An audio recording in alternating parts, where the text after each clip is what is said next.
Praise the Lord. I greet you very good morning in the precious name of our Lord and Savior Jesus Christ.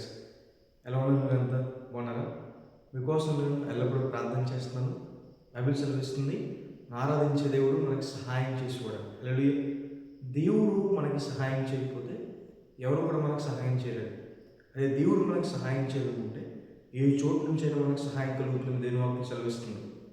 మనల్ని కోడ చేయాలనుకున్న వారి దగ్గర నుంచే కూడా దేవుడు మనకి సహాయం పంపించగలడు. ఆయన సహాయం చేసాడు. ఎబినేజర్ అన్న వాటికి సహాయం చేస్తాడు. ప్రతిరోజు కూడా మన బైబిల్ గ్రంథం నుంచి ఒక వాగ్దానం ధ్యానం చేస్తున్నాం కదా. ఈరోజు కూడా బైబిల్ నుంచి ఒక వాగ్దానం ధ్యానం చేద్దామని చూడండి. బైబిల్ చూడండి, అందరూ ఓపెన్ చేయండి. కీర్తన గ్రంథము 50వ అధ్యాయము 15వ వచనంలో రాయబడింది. ఆపత్కాలమున నీవు నన్ను గూర్చి మొరపెట్టుము, నేను నిన్ను విడిపించదును, నీవు నన్ను మహిమపరచదువు. హల్లెలూయా. ఆపత్కాలంలో, కష్టకాలంలో, శ్రమలు, ఇబ్బందులు, అనుకోని పరిస్థితులు మన జీవితంలో వచ్చినప్పుడు మనం దేవునికి మొరపెట్టగా దేవుడు మనం విడిపిస్తాడు. ఆయన మనల్ని విడుదల అనుగ్రహించేవాడని దేవుని వాక్యం సెలవిస్తుంది. బైబిల్లో అనేక మంది జీవితంలో మనం చూస్తాము. దేవుడు అనేక మంది విడిపించారు. ఇశ్రాయేలు ప్రజలు భారం భరిస్తున్నప్పుడు, కష్టాలు గుండా వెళ్తున్నప్పుడు వారు దేవునికి మొరపెట్టగా దేవుడు ఐగుప్తు నుండి వారిని బయట తీసుకొచ్చాడు. దేవుడు తన బాహుబలం చేత, తన అధికారం చేత ఇశ్రాయేలు ప్రజలను బయట తీసుకొచ్చాడని దేవుని వాక్యం సెలవిస్తుంది. వారు ఫరోని, ఐగుప్తు రాజుని, తన సైన్యాన్ని మళ్ళీ చూడకుండా ఉన్నట్లుగా ఎర్ర సముద్రం 2 పాయలుగా చీల్చి 6 నెలల ఇశ్రాయేలు నడిపించి అదే సముద్రంలో దేవుడు ఫరో సైన్యాన్ని ముంచేశాడు. దేవుడు పూర్తిగా ఇశ్రాయేలు ప్రజలకి ఐగుప్తు నుంచి విడుదల అనుగ్రహించాడు. ఈరోజు మీరు ఏ బంధకాలకుండా వెళ్తున్నారు?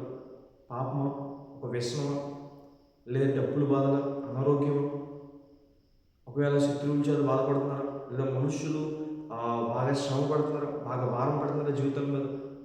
దేవుని వాక్యం సెలవిస్తుంది, మీరు దేవుని సన్నిధిలో మొరపెట్టినప్పుడు దేవుడు మీకు విడుదల అనుగ్రహిస్తారట. బైబిల్లో మనం చూస్తాం, పేతురు గారిని ఒకసారి చెరసాల్లో పెట్టినప్పుడు సంఘం అంతా కూడా అత్యాసక్తి కలిగి ప్రార్థన చేసిందంట. అలా ప్రార్థన చేసినప్పుడు దేవుడు పేతురు గారిని విడిపించారు. యూజువల్గా జైలు గోడలు పెద్దగా ఉంటాయి, దాని గేట్లు కూడా ఎలా ఉంటాయి, పెద్దగా ఉంటాయి కదా. అన్ని దాటుకుని వచ్చేసారు. వాస్తవానికి పేతురు గారి చుట్టూ 16 మంది సైనికులు ఉన్నారు. వాళ్ళు దాటుకుని వచ్చేసారు. బయటకు వచ్చేసిన తర్వాత ఒక పెద్ద ద్వారం ఉంది, ఇనుప ద్వారం. దాన్ని ఎవరు తీస్తారని చూస్తుంటే దేవుని వాక్యం సెలవిస్తుంది, ఆ ద్వారం దాని కింద తెరవబడింది. హల్లెలూయా. ప్రార్థన చేయడం ద్వారా మనం విడుదల పొందుతాం. ఆయనకి మొరపెట్టడం అంటే అర్థం ఏంటంటే ఇచ్చేదాకా రాదు. కొన్నిసార్లు సాతాను వాళ్ళకు చెప్తూ ఉంటాడు, దేవుడిని ప్రేమించట్లేదు, దేవుడిని ప్రార్థన ఆలకించలేదు, ఎన్ని సంవత్సరాలు ప్రార్థన చేస్తావు, ఎన్ని నెలలు ప్రార్థన చేస్తావు, ఇంకెంతకాలం దేవుడిని అడుగుతావు, విడిచిపెట్టారు. బైబిల్ చదివిస్తుంది, దేవుడు ఇచ్చేవాడు, ఆయన ప్రార్థన ఆలకించేవాడు. ప్రార్థన ఆలకించి ఆయన మనకి ఇస్తాడని దేవుని వాక్యం సెలవిస్తుంది. మన కొరకు తన ప్రాణాన్నే ఇచ్చిన దేవుడు ఆయన మనం అడిగిన దాన్ని ప్రతిదాన్ని కూడా ఇస్తాడని. వాస్తవానికి పాపం చేయడం ద్వారా శిక్ష మనం పొందాలి. అయితే మన కోసం శరీరధారికి లోపలికి వచ్చి ఆ పాప భారాన్నంతా ఆయన భరించి మన కోసం ప్రాణం పెట్టిన దేవుడు ఆయన దగ్గరికి వచ్చి మనం అడిగినప్పుడు, ప్రభు ఈ కష్టం ఉంది, ఇబ్బంది ఉంది, శ్రమలు, ఆపదలు, అనుకోకుండా ఎప్పుడు బాధలు వచ్చేసి, అనుకోకుండా శ్రమలు వచ్చేసి, అనుకోకుండా ఈ కీడు మా జీవితంలో వచ్చిందని చెప్పి ఆయన సరిగ్గా ప్రార్థన చేసినప్పుడు నీకు ప్రాణం పెట్టిన దేవుడు నిన్ను విడిపించిన ఆయన ఖచ్చితంగా విడిపిస్తాడు అని దేవుని వాక్యం సెలవిస్తుంది.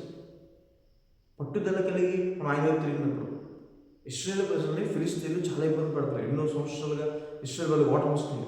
ఆ సందర్భంలో సమయాలు నిలబడి చెప్తారు, మీరు పట్టుదల కలిగి దేవుని తిరిగినట్టయితే, ఆయన సన్నిధిలో మొరపెట్టినట్టయితే దేవుడు మీకు విజయాన్ని ఇస్తాడు, మీకు విడిపిస్తాడు దేవుని వాక్యం సెలవిస్తుంది. ఈరోజు కూడా పాపాలు ఒప్పుకొని దేవుని వైపు తిరిగి మనం ప్రార్థన చేసినట్టయితే ఆపత్కాలంలో నమ్మదగిన సహాయకుడైన దేవుడు, ఆయనకు మొరపెట్టగా ప్రార్థన ఆలకించే దేవుడు, ఆయన మీరు ఏ సమస్యలు గుండా ఉన్నారో, ఏ కష్టాలు గుండా ఉన్నారో దేవుడు మీకు విడుదల అనుగ్రహిస్తాడు. యెహోషువ ప్రార్థన చేయగా దేవుడు సిరియా దేశపు రాజు చేతులను విడిపించాడు. దానియేలు సింహభూమిలో కాపాడిన దేవుడు, షడ్రక్ మేషక్ అబేద్నెగోని అగ్నిగుండం నుంచి విడిపించిన దేవుడు ఈరోజు మిమ్మల్ని కూడా, ఈరోజు ఏ పరిస్థితి గుండా వెళ్తారు, అప్పుల బాధలు, దేవుడు మిమ్మల్ని ఆశీర్వదిస్తాడే. అవి సెలవిస్తుంది, దేవుడు పేతురు రక్తని ముట్టుకోగానే ఆమె జ్వరము ఆమెను విడిచిపెట్టి వెళ్ళిపోయిందని దేవుని వాక్యం సెలవిస్తుంది. ఈరోజు ఏ అనారోగ్యమైనా సరే దేవుని సన్నిధిలో ప్రార్థన చేసినప్పుడు దేవుడు విడుదలిస్తాడు. 18 సంవత్సరాల నుండి దురాత్మల ద్వారా బాధపడుతున్న మగ్దలేని మరియ నడుము పరిస్థితిలో ఉంటే క్రీస్తు ప్రభువు ముట్టగానే దురాత్మ విడిచిపెట్టి వెళ్ళిపోయిందని, స్వస్థత అనుగ్రహించబడిందని. ఈరోజు ఎన్ని సంవత్సరాల నుంచి బాధపడుతున్నారు అనారోగ్యం ద్వారా. దేవునిలో ప్రార్థన చేయడం మొదలుపెట్టిన విసుక కలిగే ప్రార్థన చేయండి. ఆయనకు మొరపెట్టగా, ఆయనకు ప్రార్థన చేయగా దేవుడు సహాయం చేసేవాడు. ఆయన మీకు విడుదలని, స్వస్థతని అనుగ్రహిస్తాడు అని. హల్లెలూయా. ఆయన పొందిన దెబ్బల చేత మనకి స్వస్థత లభిస్తుందని దేవుని వాక్యం సెలవిస్తుంది. ఇప్పుడు దేవుడికి మనం మొరపెట్టినప్పుడు దేవుడు మన ప్రార్థన ఆలకిస్తాడు, ఆయన మనం విడిపిస్తాడు. మనం చేయాల్సిన ఇంకో పని ఏంటంటే మనం దేవుడిని మహిమపరచాలి అని. హల్లెలూయా. ఒక అద్భుతం దేవుడు మన జీవితంలో చేసిన తర్వాత, బంధకాల నుండి దేవుడు మనం విడిపించిన తర్వాత మనం దేవునిలో దేవుడిని మహిమపరచాలి. దేవునికి ఇవ్వాల్సిన ఘనత దేవునికి ఇవ్వాలి. నువ్వు ఎందుకు గారు దేవుడే చేశాడని చెప్పి మనం దేవుని కొనియాడాలని, దేవుని కృతజ్ఞత కలిగి ఉండాలని. దేవుడు మనల్ని ఆశించేది కృతజ్ఞత. కృతజ్ఞత కలిగి దేవుని మహిమపరచాలి. దేవునికి ఇవ్వాల్సిన సమయం మనం దేవునికి ఇవ్వాలి. దేవునికి ఇవ్వాల్సిన భాగం మనం దేవునికి ఇవ్వాలి. మన శక్తిని, బలాన్ని దేవుని కోసం వాడాలి. పేతురత్త ఆమె జ్వరం నుంచి బయటకు వచ్చిన తర్వాత, స్వస్థత కలిగిన తర్వాత వెంటనే ఆమె ప్రభువుకు ఉపచారం చేసిన రాయబడింది. మనం కూడా కృతజ్ఞత కలిగి దేవుని పని చేసేవారుగా ఉండాలి అని. హల్లెలూయా. ప్రార్థన చేసుకుని మంచివండి. ఈ వాగ్దానం విశ్వసించండి. దేవుడు మీ జీవితంలో ఈ వాగ్దానం నెరవేర్చిన గాక. ఆమేన్. సర్వశక్తిమంతుడా, జీవంగా దేవేశే, మీకు వేలాది వందనాలేసే. ఈరోజు ఈ వాగ్దానం ద్వారా మాతో మాట్లాడినందుకు మీకు వేలాది వందనాలు. సర్వాధికారి, మహోన్నతుడు, మహిమగల దేవుడు ప్రభువా, ఈరోజు ప్రియులు ఎంతమంది అయితే ఈ వాగ్దానం ఉన్నారు ప్రభు, వారి జీవితంలో మేలు చేయండి, సహాయాన్ని అనుగ్రహించండి ప్రభు. ఏ బంధకాలు అయితే ఉన్నారు ప్రభు, బంధకాలను విడిపించండి. అనారోగ్యంలో బాధపడుతున్న ప్రభు విడిపించండి. అప్పుల బాధలతో ప్రభు ఇబ్బంది పడుతున్నారు విడిపించండి ప్రభు. సహాయం చేయండి, సహకారం అందించిన ప్రభు. మనుషులు ప్రభు విపరీతమైన భారం పడుతుంది ప్రభు విసుగు పుట్టిస్తుంటే ప్రభు, వారి చేతుల్లోని ప్రభు వీరిని విడిపించుకున్న దేవా ప్రతిమాలకుంటున్నాయిసే ప్రభు. ఏ బంధకాల్లో, ఏ ఆపదల్లో, ఏ కష్టాలు ఉన్నారు ప్రభు, ప్రతి బంధకాల నుండి, ఆపద నుంచి విడిపించుకున్న దేవా ప్రతిమాలకుంటున్నాయిసే ప్రభు. విడుదల అనుగ్రహించే దేవా ప్రభు, స్వతంత్రం అనుగ్రహించే దేవా ప్రభు, ప్రియుల్ని ప్రతి భారం నుంచి విడుదల దంచే దేవా ప్రతిమాలకుంటున్నాయిసే ప్రభు.